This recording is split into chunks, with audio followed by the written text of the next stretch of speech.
Os voy a presentar la fusionadora Prolite 42, una fusionadora que está indicada para FTTH, como podéis ver muy compacta.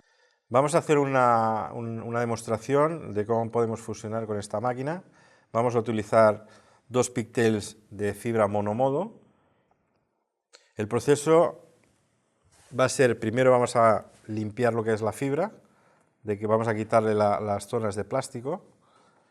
Después vamos a limpiar la fibra, vamos a cortar la fibra y la vamos a posicionar dentro de la máquina.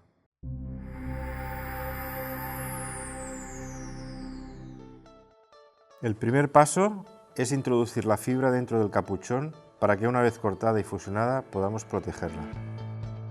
Utilizaremos los alicates de corte para pelar la fibra.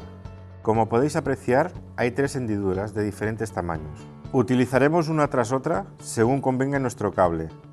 Iremos quitando todas las capas de plástico hasta llegar a la fibra descubierta, donde solamente encontraremos cristal.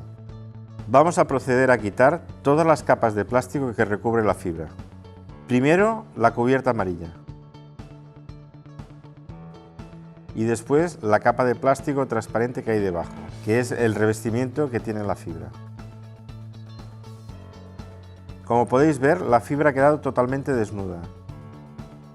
Todo esto es cristal, pero podéis apreciar pequeñas impurezas.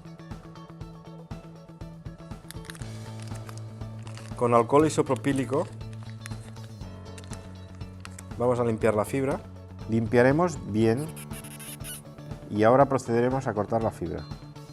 Ahora, con la cortadora, vamos a cortar la fibra a 13 milímetros.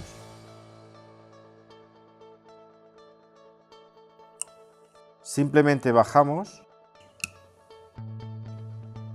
pasamos el carro, volvemos a levantar, tiramos el trozo de cristal en el contenedor y la fibra ya está preparada para ponerla en la fusionadora.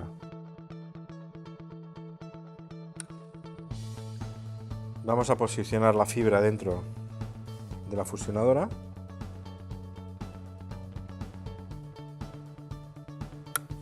Y vamos a hacer lo mismo con el otro lado de la fibra.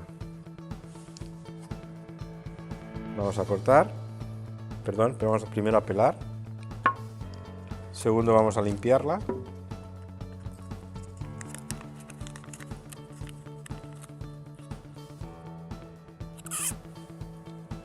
Vamos a cortarla otra vez a 13 milímetros. Y vamos a posicionarla en la fusionadora, en el otro carril. Como podéis ver, las fibras tienen que quedar totalmente alineadas, casi en el centro de los electrodos sin llegarse a tocar.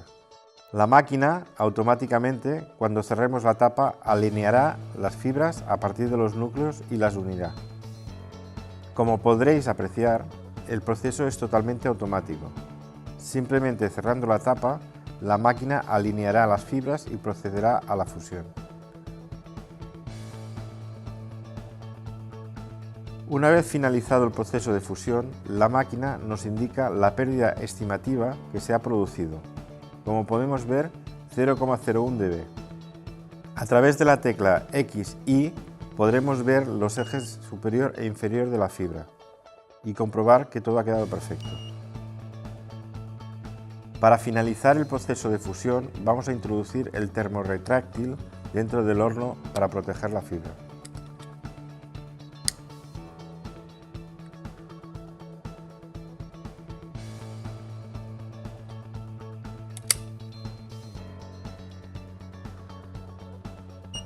Una vez ha finalizado, la máquina nos lo hace saber con un sonido.